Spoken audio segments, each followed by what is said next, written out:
इस लेक्चर में हम मिनिमाइज गिवन इक्वेशन फाइंड करेंगे। तो इसके लिए हम देखते हैं क्वेश्चन में हमें मिनिमाइज करने के लिए ये फंक्शन दिया गया है, जबकि हाँ इसके साथ साथ हमें कॉन्स्टेंट्स दी गई हैं जो कि हमारे पास ये हैं, यानी दो इनक्वालिटीज़ हमें दी गई हैं और ये हमारे पास रिस्ट्रिक्शंस हैं जो हम ग्राफ बनाते हुए यूज़ करेंगे।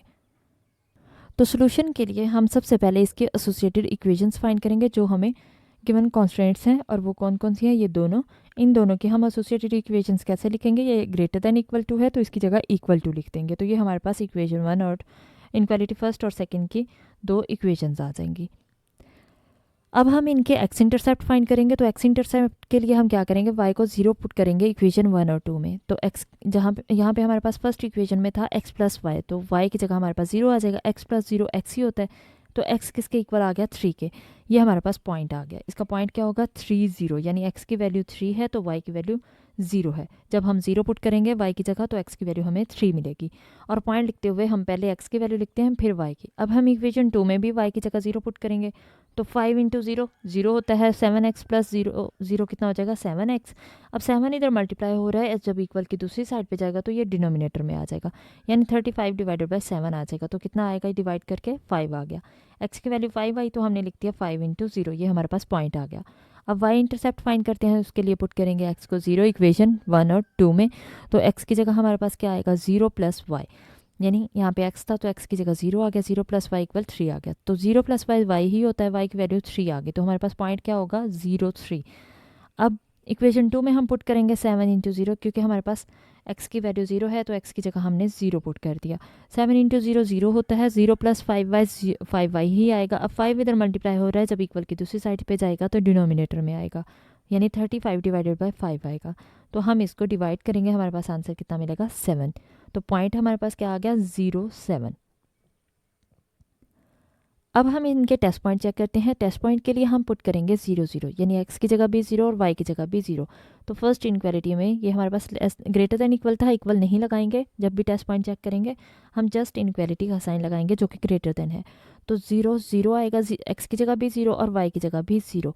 तो 0 प्लस 0 कितना हो जाएगा, 0 हो जाएगा। 0 ग्रेटर देन y, ये तो ऐसा नहीं होता कि 0 बड़ा नहीं होता, 3 0 ग्रेटर देन 3 आ गया।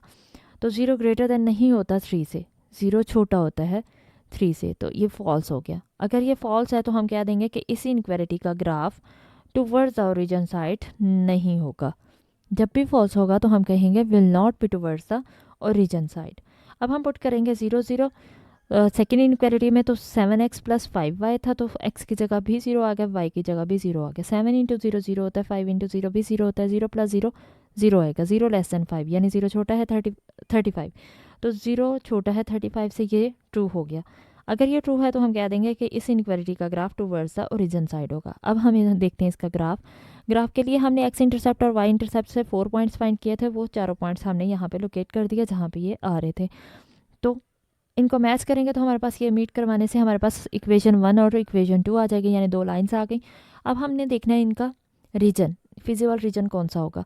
अब यहाँ पे देखें कि रीजन फर्स्ट इक्वेशन फॉल्स थी, इसका मतलब रीजन साइड पे नहीं, इसका ग्राफ ऊपर की तरफ जाएगा। तो ये जहाँ से ये लाइन आ रही है, ये सारा ऊपर वाला एरिया इसके शेडेड ग्राफ में आएगा। और अगर हम सेकेंड इक्वेशन की बात करें तो इसका ओरिजिन की तरफ था, यानी ये ट्रू थी। अगर ये ट्रू है तो ये सारा ओरिजिन की तरफ आएगा इस साइड पे। अब यहाँ पे देखें कि इनका हमारे पास जो कॉमन एरिया आ रहा है वो कौन सा है, जहाँ पे ये दोनों, जिस एरिया में ये दोनों लाइन्स ड्रॉ हो रही हैं वो हमारे पास इसका कॉमन एरिया है। तो वो एरिया हमारे पास ये है, ये एरिया हमारे पास कॉमन है। लेकिन ये कॉमन एरिया हम नहीं ले सकते, क्यों, क्योंकि ये वाला एरिया हमारे पास निकल जाएगा। ये एरिया इसलिए निकल जाएगा क्योंकि हमारे पास दो वैल्यूज़ थी कि x भी पॉजिटिव है और y भी पॉजिटिव है। x is greater than equal to 0 और y भी ग्रेटर देन इक्वल टू 0 है, ये हमें गिवन था। तो इसलिए हम ये वाला एरिया नहीं ले सकते, ये एरिया हमारे पास माइनस हो जाएगा। तो फिर कौन सा एरिया हमारे पास बचेगा, तो हमारे पास जस्ट शेडेड एरिया ये वाला आएगा। अब यहाँ पे देखें, इस शेडेड एरिया में हमारे पास कितने पॉइंट्स आ रहे हैं, हमारे पास 4 पॉइंट्स हैं, A B C और D। तो हम ये चारों पॉइंट्स पुट करेंगे जो हमारे पास गिवन फंक्शन है उसमें। तो ये हमारे पास चारों पॉइंट्स आ जाएंगे। इन चारों पॉइंट्स में हम गिवन फंक्शन में पुट करते हैं। गिवन फंक्शन को हम इक्वेशन 3 का नाम दे देंगे, यानी इसे हम इक्वेशन 3 कह देते हैं। तो हम पहले ए पॉइंट पुट करेंगे यानी 3 0 पुट करेंगे, तो 2 इंटू 3 प्लस 0, तो ये हमारे पास कितना आएगा 6, 3 2 ज़र 6 होता है। अब हम बी पॉइंट चेक करेंगे यानी 5 0 पुट करेंगे, तो 2 इंटू 5 प्लस 0 आएगा यहाँ पे, तो ये हमारे पास आ जाएगा 10, तो z की वैल्यू 10 आई। अब हम थर्ड सी पॉइंट पुट करेंगे, तो 0 7 यानी 2 इंटू 0 प्लस 7, 0 प्लस 7 ये 7 हो जाएगा। अब हम नेक्स्ट पॉइंट पुट करेंगे डी पॉइंट क्या है 0 3 इक्वेशन 3 में, तो ये 2 इंटू 0 प्लस 3 3 आ जाएगा।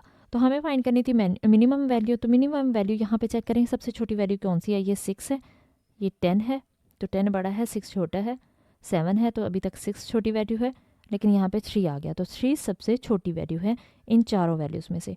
और 3 किसने हमें किस पॉइंट पे मिला, हमें डी पे, तो ये हमारे पास कॉर्नर पॉइंट डी पे मिनिमम वैल्यू है, यानी ये फंक्शन मिनिमम है, ये फंक्शन मिनिमम है पॉइंट डी पे, तो ये हमारे पास इसका सोल्यूशन आ जाएगा।